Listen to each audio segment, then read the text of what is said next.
नमस्कार किसान भाइयों और बहनों, सुप्रभात। आज हम अपने कार्यक्रम में आपको बताएंगे कि ये पानी कितना अनमोल है। पानी के बिना जिंदगी मानो थम सी जाती है। पानी की एक बूंद भी जीवन में उम्मीद की किरण जगाती है। जलगम प्रबंधन एक ऐसा साधन है जिसके ज़रिए हम मुफ्त बरसते पानी की रोकथाम करके पानी की दिक्कत से छुटकारा पा सकते हैं। आइए इस बारे में और जानने के लिए देखते हैं कृषि मंत्रालय द्वारा निर्मित फिल्म ये पानी अनमोल है। ओम कुरुक्षेत्रं गया गंगा प्रभास पुष्कराणि च तीर्थान्यतानि पुण्यानि तर्पण काले भवस्ते। जन्म से लेकर मोक्ष पाने तक मनुष्य के लिए पानी की उपयोगिता के असंख्य प्रकार हैं। भारत में उपलब्ध जल संसाधनों का अधिक समय से अत्यधिक उपयोग हुआ है। वे इस क्षेत्र में अपना आत्मविश्वास खोकर निस्तेज होते जा रहे हैं, जैसे कि इस नवजीवन प्रदान करने वाली शक्ति से वंचित हों। आज इसके पुनरुद्धार की बहुत ज्यादा जरूरत है और इसके पुनरुद्धार का एक विश्वस्त स्रोत हो सकता है जलागम प्रबंधन। जलागम प्रबंधन सिर्फ पानी को प्रदान करने से ही संबंधित नहीं है, बल्कि ये संबंध रखता है अपने द्वारा जीवन को फिर से परिभाषित करने से। ये पानी का प्रबंधन इस तरह से करता है ताकि जीवन की मुश्किलातें दूर हों। जैसा कि एक प्रतिबद्ध कार्यकर्ता ने कहा, जलागम प्रबंधन संबंध रखता है बहते हुए पानी का वेग कम करने से, तीव्र गति, धीमी गति और अंत में रुकना। जहाँ पानी रुकता है, जिंदगी खिल उठती है। पानी को धुरी बनाने से जीवन को मिलती है एक नई परिभाषा, एक नया महत्व और नया उद्देश्य। राजस्थान के पश्चिम में सीकर जिले के नीमका थाना क्षेत्र में बुरहानपुरा स्थित है।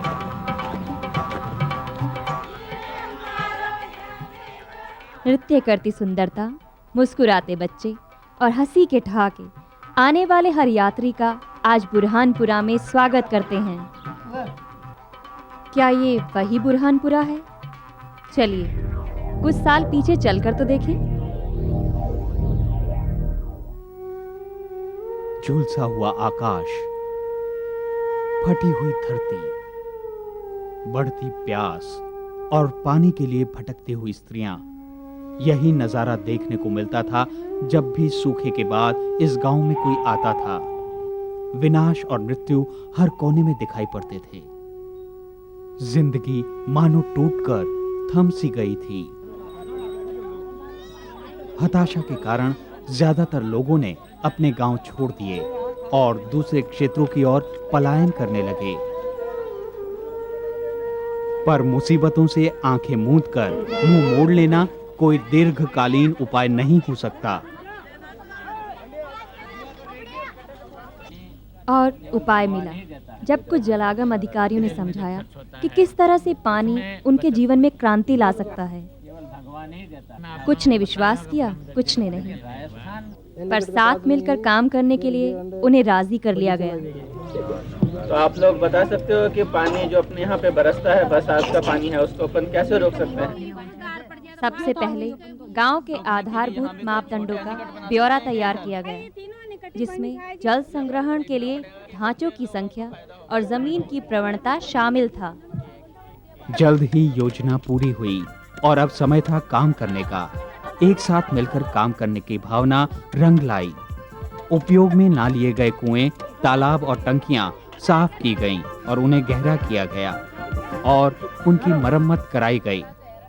गांव के हर तबके के लोगों ने इस काम में उत्साहपूर्वक भाग लिया। अंदाजन 50 हेक्टेयर गैर कृषि क्षेत्र को समतल किया गया ताकि पानी बह न जाए और जमीन की ऊपरी सतह को बहा कर न ले जाए। समतल हुई जमीन ने धरती की नमी को बनाए रखने में भी मदद की और बरसात के अतिरिक्त पानी को आसपास के विशेष रूप से तैयार ढांचों में एकत्रित करने में सहायक सिद्ध हुई। अतिरिक्त उपलब्ध पानी के प्रबंधन के लिए योजना क्षेत्र में विशेष जगहों पर मेड़बंदी और बांध बनाए गए।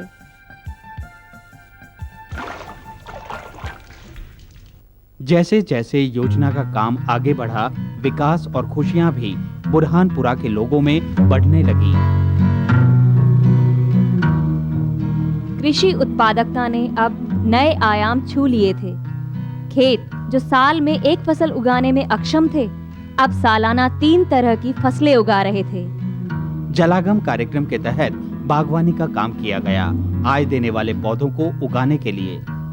कृषि उत्पादन को बढ़ाने के लिए एक सस्ता और विश्वस्त तरीका योजना के आर्थिक कारकों में से विकसित किया गया और वो था जैविक तकनीक द्वारा बनी कंपोस्ट खाद। बाग बगीचों में और खेतों में उन्नत तकनीकी तरीके जैसे ड्रिप सिंचाई अपनाने से फसल की बढ़ोतरी में सहायता मिली।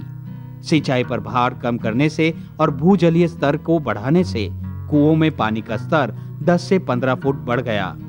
तालाबों में पूरे वर्ष पानी रहने लगा। जलागम प्रबंधन ने इनके जीवन को पुनः परिभाषित किया। यहाँ की स्त्रियों पर से ईंधन, चारा और पानी लाने की व्यवस्था करने का भार कम होने पर वे कपड़े सीने लगी, जिनसे उन्हें 2 से 3 हजार रुपए महीने की आमदनी होने लगी। धुएं बिना के चूल्हे ने पुराने धुएं वाले पारंपरिक चूल्हे की जगह ले ली थी। एक ताज़ी हवा के झोंके ने इनके जीवन में आकर खुशियां और चैन ला दिया। भारत के पश्चिमी भाग से हम गए दक्षिण में कर्नाटक के बिजवारा जलागम की ओर, जहां हमने इसी तरह की सफलता की कहानी का दूसरा रूप देखा। बिजवारा जलागम की शुरुआत यहां आए अधिकारियों के साथ हुई, जो इस क्षेत्र में इस योजना की आवश्यकताओं को तलाशने आए थे। लोगों की भागीदारी हासिल करना एक चुनौती थी यहाँ, हालांकि वो लोग मुश्किलातों के बीच जी रहे थे।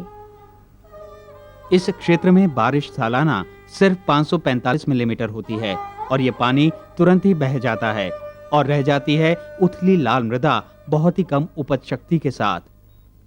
ये योजना तुमकुर जिले के मधुगिरी तालुके में केंद्रित की गई, इन एक शैलीय पहाड़ियों के आंचल में। ये यहाँ वर्ष 1997-98 में अनेकों खेतों में एक साथ चलाई गई। योजना की शुरुआत में कुछ गांववासी अधिकारियों के साथ भाग लेने को तैयार हो गए। काम करने की प्राथमिकताओं में से एक थी कम उत्पादन की समस्या। गांववासियों को ज्यादा पैदावार देने वाले विभिन्न बीज उपलब्ध करवाए गए, जो कि स्थानिक पैदावार संबंधी परिस्थितियों से मेल खाते थे। बागवानी और पौधे उगाने के आसान और प्रभावी तरीके गांव वालों को दर्शाए गए, जो उत्पादकता बढ़ाने के उपायों को जानने के इच्छुक थे। अधिकारियों की निगरानी में जमीनी बंध और पौधों के बंध महत्वपूर्ण स्थानों पर स्थापित किए गए, ताकि पानी का बहाव रुके और जमीन की ऊपरी सतह संरक्षित रह सके। इन कार्यों का प्रभाव तुरंत ही गांव वालों को प्रत्यक्ष दिखाई देने लगा। वे अब बड़ी संख्या में इकट्ठा होकर कंकड़ पत्थर के बांध के निर्माण की आवश्यकताओं के महत्व को समझने लगे। इन बांध में से होकर पानी के गुजरने से न सिर्फ जमीन की ऊपरी सतह संरक्षित हुई, बल्कि साथ में बहता पानी भी। इसने खेत की मिट्टी को खेत में और गांव के पानी को गांव में ही संरक्षित करने में मदद की। और जब इस साधारण सच्चाई को गांव वाले जानने लगे, तो उनकी भागीदारी में और अधिक उत्साह भर गया। उनके उत्साह में और ज्यादा बढ़ोतरी की मित्र कृषक मंडल के प्रयासों ने। कृषि और गैर कृषि जमीन के प्रबंधन के लिए अब नई पहल के तरीके विकसित किए गए। योजना अधिकारियों की निगरानी में संपूर्ण ग्रामीण समुदाय ने इन जमीनी और कंक्रीट के बांध के निर्माण कार्य में भाग लिया। हर आने वाले मॉनसून में ये ढांचे बारिश का पानी संग्रहित करते हैं, जिससे संपूर्ण क्षेत्र का जमीनी जल स्तर बढ़ जाता है। हर जगह इसका प्रभाव दिखाई पड़ रहा था। मूंगफली का उत्पादन पिछले सब उत्पादनों से ज्यादा हुआ। जलागम से पहले जो खेत साधारण रूप से बहुत कम मूंगफली की फसल उगा रहे थे, अब वार्षिक 1260 मीट्रिक टन की विशाल पैदावार करने लगे। 1700 ರೂಪಾಯಿ 550 ರೂಪಾಯಿ 560 ರೂಪಾಯಿ 601 ರೂಪಾಯಿ 601 ರೂಪಾಯಿ। मूंगफली और सब्जियों से भरे स्थानिक बाजार पूरे क्षेत्र के खरीदारों और व्यवसायियों के आकर्षण का केंद्र बन गए। पानी की प्रचुरता के साथ वितरित की गई पौध अब फलने फूलने लगी। वृद्ध पुरुष और महिलाएं भी अपने खेतों की देखभाल में उत्साहपूर्वक भाग लेने लगे। योजना के तहत प्रदान की गई आय देने वाले पेड़ों की पौध लंबी और सुदृढ़ खड़ी है। ये टीक के पेड़ 1 लाख रुपए प्रति पेड़ के हिसाब से बिकेंगे और किसानों को परिपक्व होने की अवधि के बाद बहुत अधिक आमदनी दिलवाएंगे। इन ऊंचे लंबे टीक के पेड़ों के बीच योजना अधिकारियों ने फूल उगाने की मिश्रित फसल के तरीकों को अपनाने की शुरुआत की, जो कि ज्यादातर किसानों के लिए जलागम का ये एक प्रमुख लाभ सिद्ध हुई। चमेली इस क्षेत्र में हर जगह उगाए जाने वाले फूलों में से एक है। इसकी सुगंध के कारण ये यहाँ की स्त्रियों में बहुत ज़्यादा पसंद किया जाता है और जो किसान इसकी खेती करते हैं उन्हें निश्चित आमदनी दिलाने का ये एक सरल उपाय है। रोजगार प्राप्त, परिपक्व और आत्मविश्वास से भरी स्त्रियां अब अपनी आमदनी का कुछ हिस्सा महिला मंडल में बचाती हैं, एक दूसरे के परिवारों को मदद करने के लिए। भड़पा मतन तो बंदा बंदा संतमन काशी नसा कला झोबली। इन सभी बातों का प्रभाव परिवारों पर भी दिखने लगा है। बच्चों के पास पढ़ने के लिए वक्त है और उनकी माताएं अब उनके खुशहाली और सुंदर भविष्य का विचार कर सकती हैं। बिजवारा में आज नए प्रभात की छवि देखी जा सकती है, इन आत्मविश्वास से भरे गांववासियों के साथ, जो एशिया की एक शिला वाली पहाड़ियों की प्रकृति का सही मायनों में निरूपण करती हैं। जब हम बिजवारा से मध्य राज्य उत्तर प्रदेश की ओर चले तो हमें एक और उल्लासित प्रभात का दर्शन हुआ। उद्योग नगर कानपुर के पास का घटमपुर खंड एक जमाने में कम उत्पादकता, कम आय और बंजर भूमि वाला क्षेत्र। बारिश का पानी प्रचुर मात्रा में उपलब्ध था, पर ये फायदा पहुंचाने की बजाय यहाँ नुकसान ज्यादा पहुंचा रहा था। गांव वाले अपनी बदहाली से तंग थे। तभी एक दिन साधारण कपड़ों में लिपटा एक चमत्कार उनके गांव पर दस्तक देने पहुंचा। ये सरकारी अधिकारियों का समूह था। अपेक्षाओं के साथ निराश गांववासी एकत्रित हुए। अधिकारियों ने एक क्रांति की जानकारी दी जो बरसात के पानी के संरक्षण से संबंधित थी। नाम था जलागम। यमुना नदी जलागम कार्यक्रम की शुरुआत हुई। आप लोगों का सहयोग नहीं मिलता है तब तक कोई भी स्कीम सफल नहीं होती है। अधिकारियों ने गांववासियों को पहले कार्यक्रम के हर पहलू के संदर्भ में प्रशिक्षण दिया और फिर जन भागीदारी सुनिश्चित करने के लिए मित्र कृषक मंडल की स्थापना की। गांववासी उत्सुकता के साथ आगे बढ़े मिट्टी और कंक्रीट का बांध बनाने के लिए, जिसके बारे में अधिकारियों ने विस्तार पूर्वक समझाया था। और फिर बरसात का इंतजार शुरू हुआ।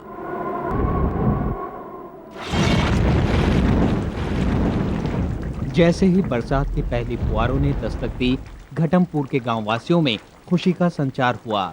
उन्हें इस बात का एहसास था कि पानी की हर एक बूंद सोने जितनी मूल्यवान है।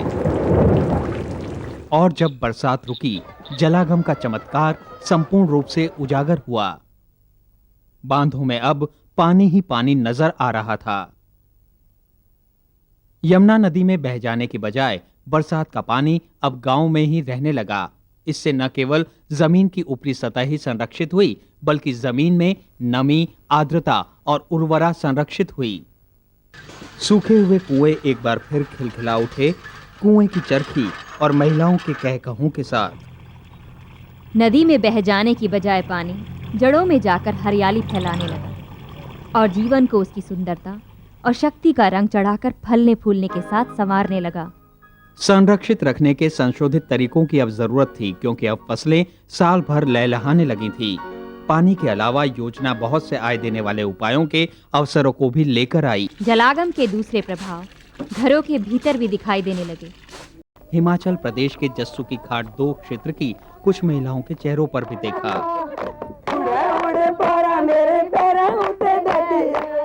जलागम योजना की शुरुआत के साथ ही नवंबर 1999 में जस्सू की खाट 2 में पहली बार परिवर्तन की लहर चली। इससे पहले बरसात का पानी गांववासियों के लिए एक दुविधा का विषय था। बरसात का बह जाता पानी न सिर्फ जमीन की ऊपरी सतह को बहा ले जाता था, पर साथ ही तटों और उस पर आश्रित अन्य चीजों को भी। और दूसरी तरफ ये ही एकमात्र सिंचाई का स्रोत था। 744 हेक्टेयर के संपूर्ण विस्तार में संग्रहित पानी से सिर्फ 15% की ही सिंचाई हो पाती थी। ज्यादातर बारिश का पानी बह जाता था, जिससे गैर बरसाती मौसम में खेत सूख जाते थे। गांववासी आजीवन बारिश का इंतजार करते रहते थे। ये जीवन मरण का प्रश्न था। और फिर एक दिन एक अधिकारी आया मसीहा बनकर। उन्होंने जागरूकता और प्रशिक्षण कार्यक्रम की शुरुआत की, गांववासियों की जनभागीदारी और समझबूझ बढ़ाने के लिए। गांववासियों ने भी खूब उत्साहपूर्वक प्रत्युत्तर दिया, बांध वगैरह बनाकर किनारों को बचाने के लिए। पत्थरों से धारा प्रवाह को रोककर इन बांधों ने गैर कृषि धरती की ऊपरी सतह को बह जाने से रोकने में मदद की और बहते पानी को मनचाही दिशा और मात्रा में प्रवाहित किया। राष्ट्रीय जलागम परियोजना के अंतर्गत बारिश प्रभावित क्षेत्रों में काम करते हुए अधिकारियों ने लोगों को खैर और बांस के पौधे उगाने के लिए प्रोत्साहित किया। पहाड़ों पर से बहकर आते बरसात के पानी को सावधानी पूर्वक बनाए गए तालाबों में एकत्रित किया जा सकता है। इन सब ने भूजलीय स्तर को भी बढ़ाया, जो कि अब प्रचुर मात्रा में नलों और हैंडपंप में उपलब्ध है। आसानी से उपलब्ध पानी ने यहाँ के लोगों और फसलों में मानो प्राण फूंक दिए। फसल से हुई ज्यादा आमदनी ने इन्हें बीजों की उन्नत किस्मों, आधुनिक जुताई और सिंचाई की प्रणाली को खरीदने में मदद की। विकसित तकनीक और तरीकों तथा योजना के तहत बांटी गई पौध ने मिलकर इस क्षेत्र में बागवानी संबंधी व्यवसाय को जीवनोपार्जन का एक अच्छा जरिया बनाया। चारे की मात्रा और गुणवत्ता के सुधार ने दूध उत्पादन में भी वृद्धि की। जरूरतमंदों को कई प्रकार की रोजगार का सृजन करने वाली किट भी बांटी गई और इस तरह गरीब लोगों के लिए आय का साधन उपलब्ध हुआ। समृद्धि के बढ़ने से पढ़ाई के प्रति भी लगाव बढ़ा। भवन या कक्ष के बिना भी ये उत्साहित बच्चे अपने सीखने के अधिकार की नींव रख रहे हैं।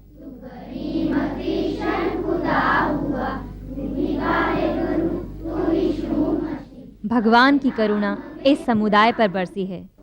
यहाँ की स्त्रियों की प्रतिबद्धता और उपलब्धियों में ये एक महिला मंडल के रूप में संगठित हैं, जहाँ इनकी बचत एक कोष के रूप में जमा होती है। महिलाएं कृषि व्यवसाय से भी जुड़ गई हैं, कंपोस्ट खाद की इकाई स्थापित करके, जिससे धरती की उपज शक्ति भी बढ़ी है। हिमालय के मध्य में उत्तरांचल एक देवभूमि, हिंदुत्व का प्रमुख केंद्र और गंगा का स्रोत। इस विशाल नदी के प्रवाह के मध्य पानी प्रचुर मात्रा में रहता है, पर यह परिस्थिति राज्य के दूसरे विस्तारों के लिए एक समान नहीं है। हर पर्वतीय क्षेत्र की तरह बारिश का पानी यहाँ प्रचुर मात्रा में है, पर यह धरती के भूभाग में सूख जाता है और छोड़ जाता है गांवों को बंजर और बिना पानी के। इन लोगों के जीवन को सुधारने के लिए दून घाटी एकीकृत जलागम प्रबंधन कार्यक्रम शुरू किया गया। वर्ष 1993 और 2001 के बीच 303 गांवों की कुल फैली 24,008 वर्ग किलोमीटर की जमीन का उपचार किया गया। ये शुरू हुआ एक छोटी सी परिचर्चा के साथ। जलागम से कोई फायदा होगा, इनको लोगों को कुछ मिलेगा, इसका लाभ या नहीं मिलेगा। तो मैं इसलिए इसी चीज में आपको क्लियर करना चाहता हूं। धैर्यपूर्वक हुई बातचीत से शंकाएं दूर हुईं और लोग अपने क्षेत्र की मुश्किलातों और संभावनाओं को परखने के लिए जुड़ गए। महिला प्रोत्साहनकर्ताओं द्वारा जरा सा प्रोत्साहित करने पर महिलाएं भी इस योजना में भागीदारी करने के लिए आगे आईं। फिर गांववासी एक सभा में एकत्रित हुए, जहां चुने हुए युवा लोगों ने अधिकारियों को स्थानीय तथ्यों से अवगत कराया। ऐसे कई गांव अपने गांव प्रधान और पंचायत सदस्यों की निगरानी में एक बड़ी सभा में इकट्ठे हुए, योजना का आयोजन, लागू करने और प्रबंधन के भार को वहन करने के लिए। उपयुक्त संरचना होगी, वो होगी साइड वॉल। संग्रहण करने वाले ढांचे की योजना और उसके निर्माण के बारे में प्रदर्शन किया गया। मित्रतापूर्ण सलाह का पालन करते हुए ग्रेट वायर बांध महत्वपूर्ण स्थानों पर बनाए गए जल संग्रहण करने वाले बांध को बचाने के लिए। प्रोत्साहित गांव वालों ने अवांछित जंगल काट डाले, सिंचाई और अन्य साधारण उपयोग के लिए। आवश्यक स्थानों पर एनीकट का निर्माण किया गया, बरसात के पानी के वेग को रोकने के लिए, जो सब कुछ बहाकर ले जाता था, जिसमें जमीन की ऊपरी सतह भी शामिल थी। इन ढांचों के निर्माण में अथक परिश्रम और लगन का योगदान है। परिणाम स्वरूप गांववासियों के जीवन में खुशियों और सुविधाओं का आगमन हुआ। पानी अब प्रचुर मात्रा में और कई जगहों पर उपलब्ध था। जलागम को धन्यवाद कि उसकी बदौलत हर घर को जीवन के नए स्रोत के साथ नवजीवन मिला और महिलाओं ने अपने जीवन की नई दिशाएं खोज निकाली। उन्होंने अपनापन गूंथ लिया स्वयं सहायता समूह के रूप में। चारों तरफ हरियाली होने के कारण यहाँ की महिलाओं को अब अच्छे चारे, विशेष रूप से नेपियर घास का कोई अभाव नहीं रहा। इस योजना के तहत मिली चारा काटने की मशीन के कारण घास को चारा योग्य बनाने में मदद मिली। आधुनिक पशु प्रबंधन तकनीक के साथ चारा संसाधनों को उगाना, पशुओं को नाद में खिलाना, पशुशाला का विकास, ये सारे काम योजना क्षेत्र में किए गए। इसी तरह की जागरूकता यहाँ मुर्गी पालन के व्यवसाय में भी देखी जा सकती है, जहाँ तापमान, साफ सफाई और भोजन पर प्रभावी रूप से नियंत्रण रखा जाता है। उन्नत तकनीकों के बारे में जानकारी गांव वालों को बागवानी के क्षेत्र में विशेष रूप से उच्च किस्म के आम की पैदावार के संबंध में दी गई। बच्चों के जीवन में भी आनंद और उल्लास ने प्रवेश किया। आम अब बहुतायत में हैं और साथ में देते हैं पोषक आनंद। जलागम योजना बहुत छोटे पैमाने पर यहाँ शुरू हुई थी। अपनी अवधि पूरा होते होते इसने अपने विशिष्ट वचन की खुशबू के फूल खिला दिए थे। जलागम गतिविधियों के ये नन्हे कार्यकर्ता जो पर्यावरणीय मित्रता के रहस्य के साथ प्रशिक्षित हैं, इससे हम आश्वस्त हैं कि ये योजना यहाँ भविष्य में भी चलती रहेगी। यहाँ इसका जोश अब भी जीवंत है। एक ग्राम स्तर की संस्था ग्राम रिसोर्स मैनेजमेंट एसोसिएशन यानी गरिमा का गठन सामूहिक परिसंपत्तियों के संचालन और रिवॉल्विंग फंड के सुचारू उपयोग के लिए किया गया है। इस कोष का उपयोग जल संग्रह के लिए टैंकों के निर्माण जैसी विकास की गतिविधियों के लिए किया जाता है। इन टैंकों का पानी अब खेतों में पहुंचकर इस तरह से उर्वरा शक्ति को बढ़ा रहा है कि इससे गांव को एक नया नाम मिला है। योजना के पूरा होने तक मटर वाला गांव सचमुच पुनर्जीवित हुआ है। यहाँ हर अदा से सफलता और भाईचारा दिखाई दे रहा है।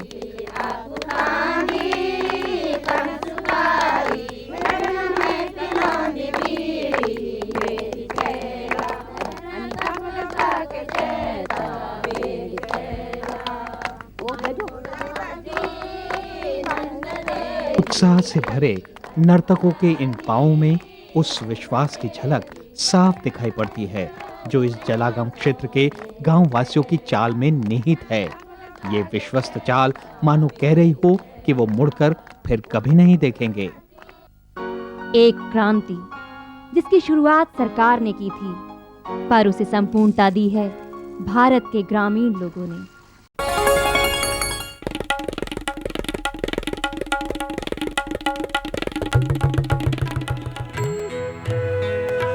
अम्मा जी, मैं चली स्कूल पढ़ने। स्कूल? पर शादी के वक्त तो तूने कहा था कि तू पढ़ी लिखी है। अरे अम्मा जी, फार्म स्कूल जा रही हूँ खेती की नई नई बातें सीखने। आप भी चलो ना। फार्म स्कूल, जहाँ खेतों में पैदावार बढ़ाने की हर बात किसानों को सिखाई जाती है, जैसे मिट्टी के हिसाब से सही खाद, बढ़िया बीज और जरूरत के मुताबिक कीटनाशक, ताकि कम लागत में अधिक मुनाफा।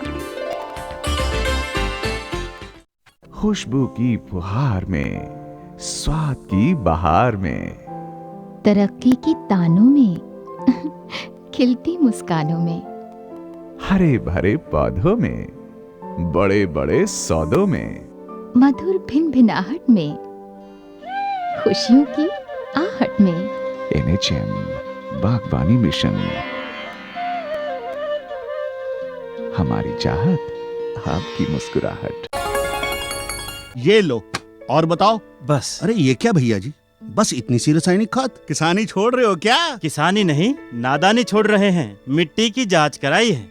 अब तो लाला जी जितनी जरूरत है उतने ही उर्वरक खेत में डालेंगे। हाँ, किसान भाई आज ही अपने जिले की नजदीकी भूमि परीक्षण प्रयोगशाला में मिट्टी की जांच जरूर करवाएं और मिट्टी में पोषक तत्व, नमी व पौधे के विकास को देखते हुए केवल जरूरत के अनुसार ही पोषक तत्व डालें। और हाँ, मिट्टी में गंधक, जस्ता, बोरोन जैसे सूक्ष्म पोषक तत्वों का पता लगाना भी न भूलें।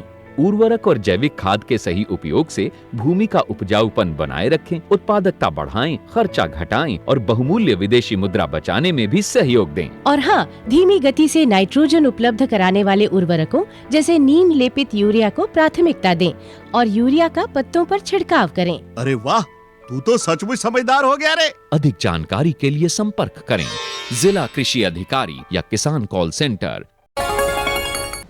तो अब दीजिए इजाजत, सोमवार को आपसे फिर रूबरू होंगे कृषि जगत से जुड़ी ढेर सारी जानकारियां लेकर। तब तक के लिए नमस्कार।